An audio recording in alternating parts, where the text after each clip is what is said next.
nos acompaña la profesora Ileana Lopriora, la profesora Elizabeth Rubiano, que en cualquier momento la tenemos acá, está de aquí en el edificio, el profesor Luis Bonilla, y por los momentos mis personas.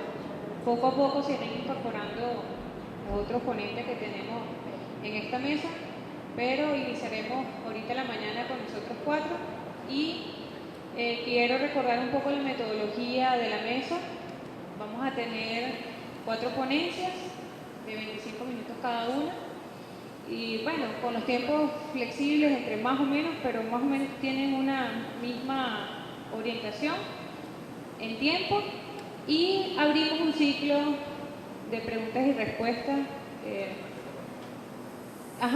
En su momento la profesora Ailé, que nos acompaña en la organización de hoy de la mesa, la profesora que está allá, nos va a hacer pasar los diferentes papeles para que podamos anotar las preguntas que queramos hacer, y bueno, cada uno de nosotros buscaremos de la mejor manera darle respuesta a sus dudas y sus opiniones.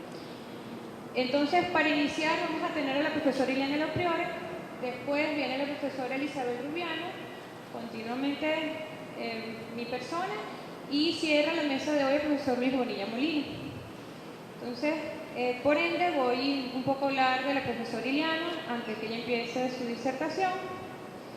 Ileana es licenciada en Educación Mención Especial de la Universidad de Carabobo.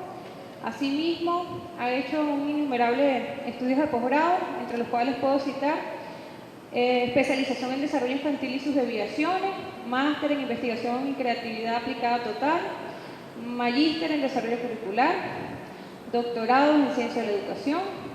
Actualmente concluye otro doctorado en el área de Educación, diferentes postdoctorados en el mismo área de Educación, y es investigadora del Centro Internacional Miranda, es docente de la Universidad de Carabobo y del Centro Internacional Miranda.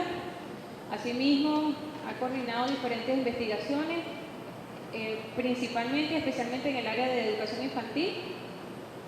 Ha desarrollado N cantidad de currículos, diferentes diseños curriculares de escuelas de posgrado, ha sido fundadora de diferentes escuelas de posgrado, pertenece a la Red Global Local por la Calidad Educativa, a la Sociedad Venezolana de Educación Comparada, participa en el portal Otras Voces en Educación y en el Observatorio de Reformas Educativas y Políticas Docentes. Y bueno, yo creo que sigo, paso toda la mañana. Con ustedes, Ileana. Bueno, muy buenos días. Es bien importante en el marco de este encuentro, sobre todo en el día de hoy, que vamos a arrancar con una postura que viene a fortalecer y a rescatar lo que tiene que ver con la centralidad pedagógica. Por eso que este espacio que se denomina Transitando Senderos en Educación Inicial Comunitaria hacia una centralidad pedagógica comunitaria e incluyente. Es importante partir con este epígrafe que nos trae Estanislao, que dice: estudiar pedagogía es, a mi entender, una operación política e intelectual. Hay un pensamiento pedagógico, hay teorías pedagógicas, y estas teorías y estos pensamientos oídos pueden imponerse a quien todavía no ha pensado. Esta propiedad del pensamiento pedagógico puede cambiar las cosas, mover los cuerpos. Con esta apertura y con esta posibilidad que tiene la pedagogía, con esa fuerza y esa potencia, es que vamos a abrir esta disertación sabiendo que esta es la posibilidad de cambiar las cosas, de construir mundos, de sustituir destinos. No es fácil entender cuando nosotros nos preguntamos en todos los niveles educativos, educación inicial, primaria, media, educación universitaria, cuál es la importancia y la relevancia del primer nivel educativo, que para nosotros en Venezuela tiene un avance significativo en relación a otros países de América Latina y el mundo. Y es que para nosotros la educación inicial es obligatoria. Sin embargo, es importante asumir, cuando decimos que es educación inicial comunitaria, que es un salto cualitativo en la recuperación de los procesos de crianza como un proceso educativo. Sabemos que la primera aula, ¿cuál es la primera aula? el vientre materno, desde que inicia la vida, las primeras interacciones que generan procesos de aprendizaje comienzan en el vientre materno. Por eso es que la puerta de entrada a la educación inicial es la educación prenatal. Y ese proceso, después que nace el bebé, y que en esos primeros años lo más importante para nosotros ha sido los procesos de crianza. Cuando lo asumimos como proceso educativo, significa que cambiar el pañal de un bebé, que darle de comer, que iniciar sus primeras palabras, que antes parecía como un proceso solamente referido a las madres, a los padres, a los miembros de la familia, hoy en día es el docente especialista, es el docente formado para poder guiar todos estos procesos, quien lideriza estos avances del desarrollo infantil. Asumir esto implica que no necesariamente por la cultura que tenemos a nivel histórica de lo que ha sido la educación infantil, cualquiera podía asumir educación inicial. Cuando nosotros hablamos de rescatar la centralidad pedagógica, significa que el docente se empodere de todas las posibilidades que él tiene en estos primeros años de vida de poder generar las transformaciones. Y el inicio de la ponencia dice algo que es bien importante, que es hacia la emancipación. Y nosotros normalmente abordamos, y sobre todo en este proceso histórico que hemos vivido, creemos que la emancipación se logra desde la adultez, desde la reflexión del adulto. Y resulta que los procesos de autonomía iniciales y los procesos verdaderos emancipatorios se inician desde esos primeros momentos. Entonces, cuando uno asume la relevancia de lo que implica la inclusión, la emancipación y el rol del docente, se da cuenta que ciertamente este es un nivel que es fundamental. Entonces, ¿qué estamos asumiendo como pedagogía? Pedagogía como un terreno, territorio, campo, que está constituida por un conjunto de saberes y reflexiones en torno a los procesos educativos. Como una alternativa de transmitir la cultura, es un vehículo de apropiación de las culturas, de los modos de sentir, de actuar y sobre todo de apropiación de los individuos más jóvenes. Es importante entonces asumir que hay que problematizar una tensión, y la primera tensión que quiero problematizar tiene que ver con la dualidad entre instrucción, educación y formación. La instrucción, como todos nosotros sabemos, implica la apropiación de habilidades y destrezas, y pareciera que todos los niveles educativos, ¿qué es lo que normalmente nos piden? Destrezas y habilidades. Y resulta que los procesos de educación y formación son muchísimo más trascendentes. Por eso es que cuando hablamos del empoderamiento, lo que es lo pedagógico, no podemos perder que el centro es la educación y la formación y no la instrucción. La educación y la formación, como bien lo dice Fraboni Pinto Minerva, tiene que ver con un proceso afectivo, relacional, ético, social, y la formación como un proceso de dar forma o de transformarse. Esther es una autora bien importante que aborda y que nos dice que para lograr la subjetivación en el individuo, es decir, el proceso de transformación de individuo a sujeto, es necesario pasar por un proceso de emancipación. Es decir, que nuestros niños y nuestras niñas, que desde el inicio y desde que fue aprobada en este país la Ley Orgánica para la Protección al Niño y al Adolescente, se asume como un individuo sujeto. Ya no hablamos de un objeto de estudio, hablamos de un sujeto, pero para transformarse en sujeto es necesario que se vaya transitando por el sendero de la emancipación. ¿Cómo lo logramos a nivel pedagógico? Lo logramos con nuevos escenarios educativos. Estamos acostumbrados, y esto es bien importante, hacer el marco de educación inicial. En Venezuela nosotros tenemos una cobertura del 19% de educación maternal y de un 70% de educación preescolar, lo que nos dice que es uno de los niveles educativos que requieren y que tienen la urgencia y el desafío de una mayor cobertura.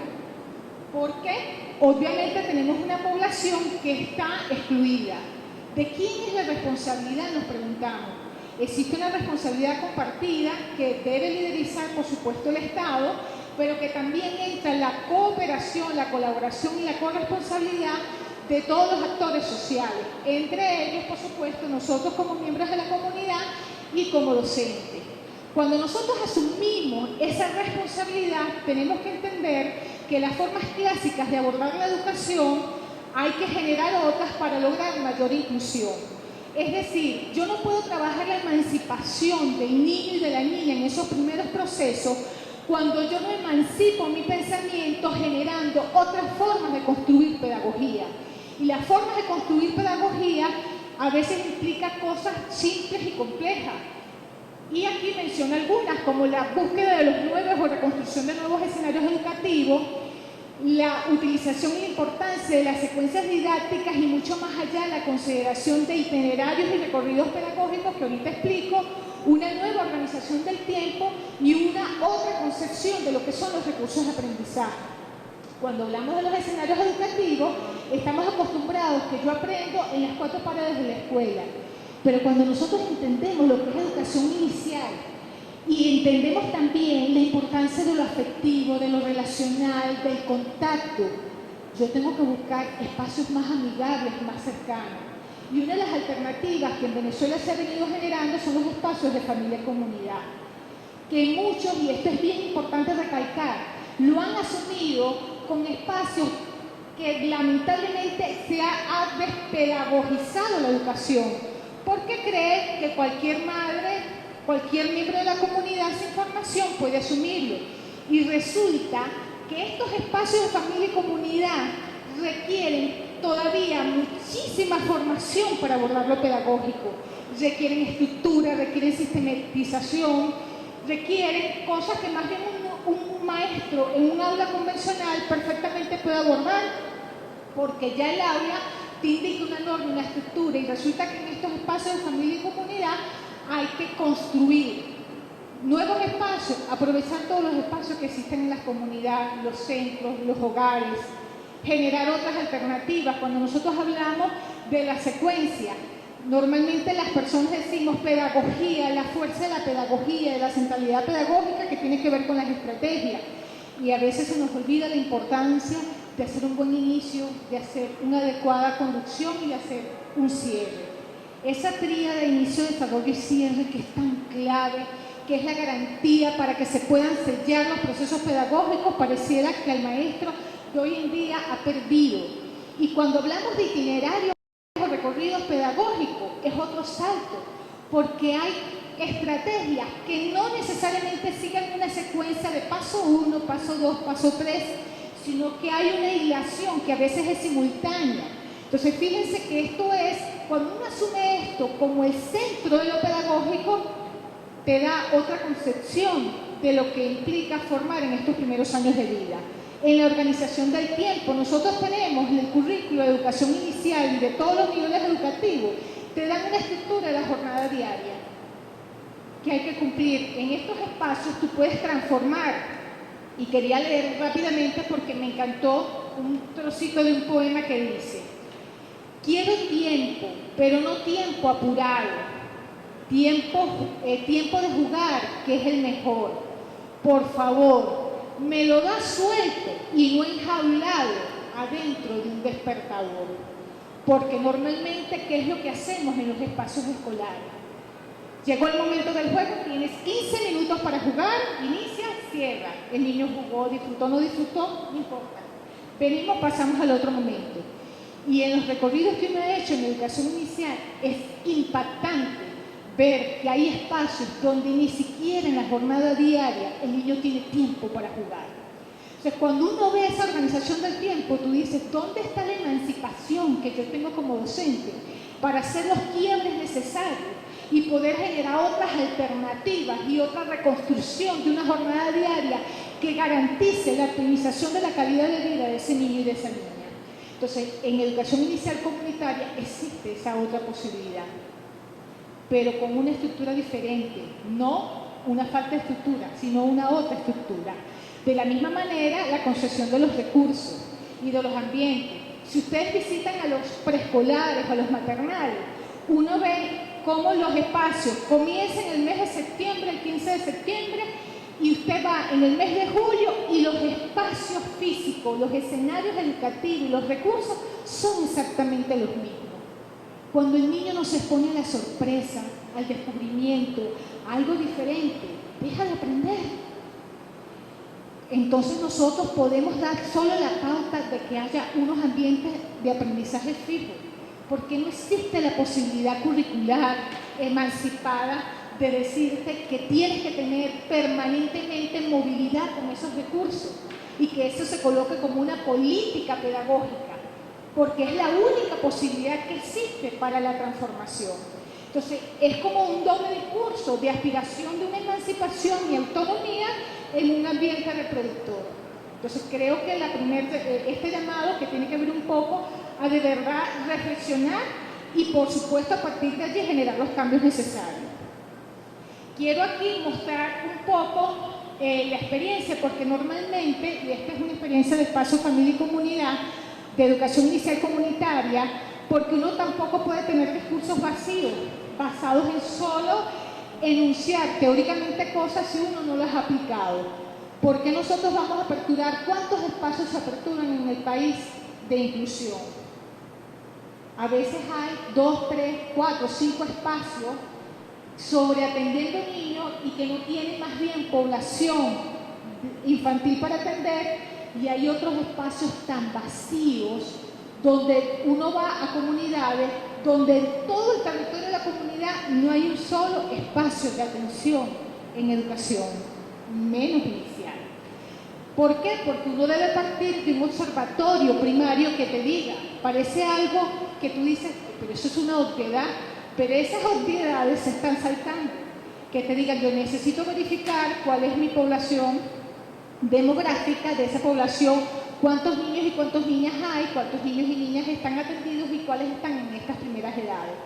Yo no puedo arrancar cualquier iniciativa simplemente como un acto de ocurrencia. Si yo voy a emancipar, cuando estoy hablando de lo pedagógico, yo no estoy hablando solo a lo que se sucede en el aula. Estamos hablando desde ese inicio pedagógico que comienza desde antes de la consideración de todos los aspectos, y entre ellos, ¿cómo voy a abordar la inclusión si ni siquiera sé cuántos niños y niñas tiene mi comunidad?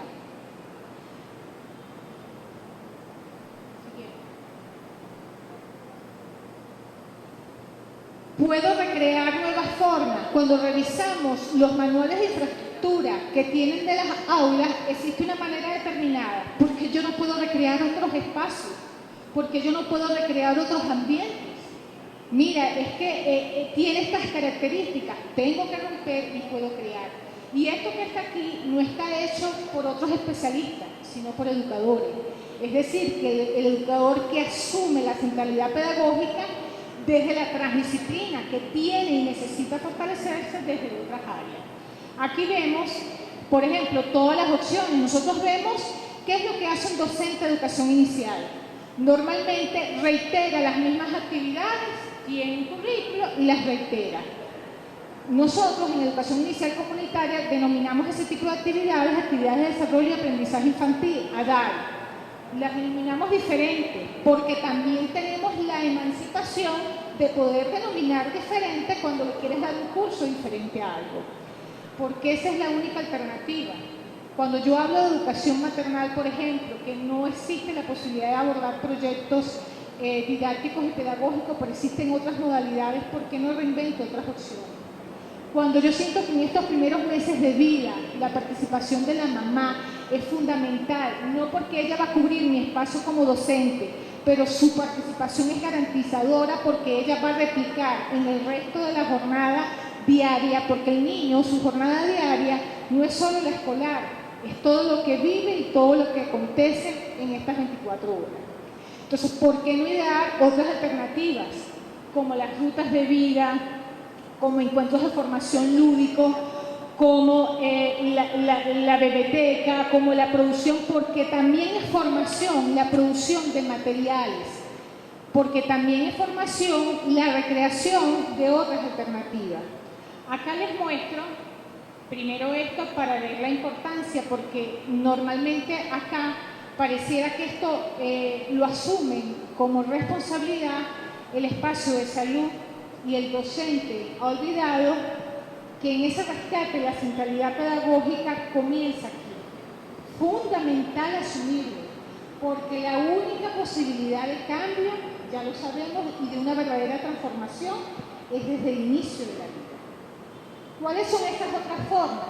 Fíjense que existe una estructura dada por el Ministerio de Educación y nosotros podemos recrear otras configuraciones didácticas, otros tiempos, otras secuencias, otros objetivos, otros contenidos, otras estrategias, otras modalidades y hasta recrear la forma de presentar. Esto que ustedes ven allí son ideogramas, esa es una mezcla entre un ideograma y un flujograma que te indica y que refleja cómo un docente inicial comunitario puede perfectamente asumir esta otra manera de emanciparse y de generar una mayor inclusión. Aquí tenemos otras alternativas que nosotros hemos denominado rutas de vida. Y ustedes se preguntarán qué son las rutas de vida. Es la posibilidad que yo le doy en un contexto donde hay exclusión para que los niños y niñas puedan formarse, cuando es el docente especialista, el docente formado, que hace recorridos por la comunidad y rutas, ¿por qué? Porque transita por la comunidad y genera espacios de aprendizaje con la participación de la familia donde, en el hogar. Son rutas por el recorrido. ¿Y por qué de vida? Porque el aprendizaje no puede ser visto desde otra perspectiva tan chiquitica. Parece que el aprendizaje es aprender a sumar, a restar, y es tan trascendente y tan vital como la vida. Entonces, cuando uno se ubica, hasta el nombre genera otra configuración. Los discursos no son neutros, los discursos tienen un sentido y uno lo denomina de esa manera diferente. Aquí tenemos otras alternativas, yo no sé cómo estoy en relación al tiempo. Tenemos otras alternativas como las bibliotecas comunitarias, como otra alternativa de ese primer encuentro de apropiación y de disfrute y de goce con la estética que produce la lectura, y que uno cree, no, es que cuando el niño comienza a leer y escribir, no, eso es para primaria, no, eso es para el preescolar, y resulta que volvemos a lo mismo, desde el inicio de la vida tenemos la posibilidad. Yo voy a esperar como docente que el otro me dictamine. Nosotros también tenemos la formación y el liderazgo para poder generar todas estas opciones pedagógicas para garantizar la inclusión desde la emancipación. Encuentros familiares recreativos, entendiendo que la recreación pura es una posibilidad de formación y transformación. A mí de verdad que causa como un poco de contradicción cuando uno escucha en las escuelas que dicen, no, vamos a jugar, no, sube el pelón, baja el pelón, vamos ahora a aprender. Y resulta que cuando usted juega, cuando el juego más bien no tiene una intención pedagógica, es cuando más ganancia tiene lo pedagógico. Porque es esa posibilidad de crear, de recrear, de imaginar, que cuando usted llega después de esa experiencia a otro tipo de experiencia, llega enriquecido, llega nutrido. Entonces, es también ese rescate de los espacios recreativos, solos, no, en interacción. ¿De quiénes? De niños de diferentes edades y de familias. ¿Cuáles serían en este caso los desafíos? El desafío primero es asumir, el principal desafío es entender lo que es educación inicial comunitaria y entender cómo uno la aborda desde la propia emancipación para la inclusión. Eso implica a una apuesta colectiva, entender que yo soy un líder social como educador, que necesito de la participación y de la seducción de toda una comunidad para que se incorpore al trabajo intencionado para la inclusión. Necesito, por supuesto, reivindicar las políticas educativas y la generación de otras que me garanticen la equidad, la valoración, la inclusión y, por supuesto, la valoración de la diversidad.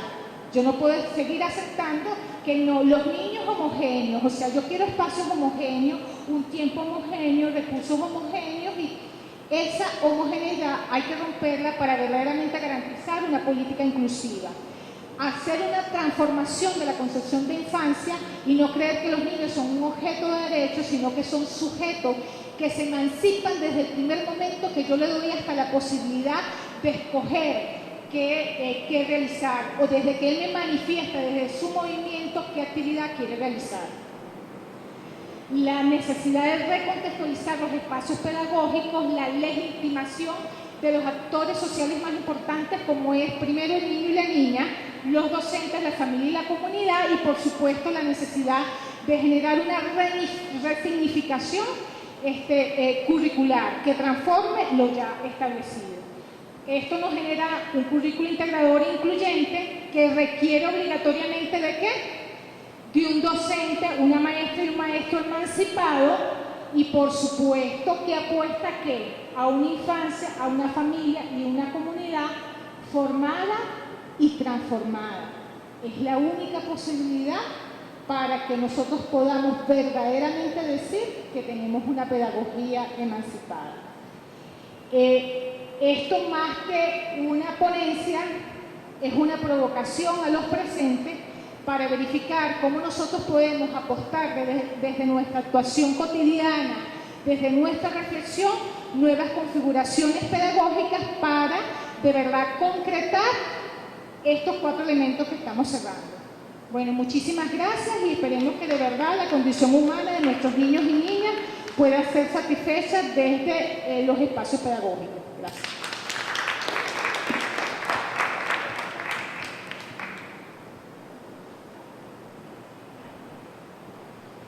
Muchas gracias, profesora Iliana.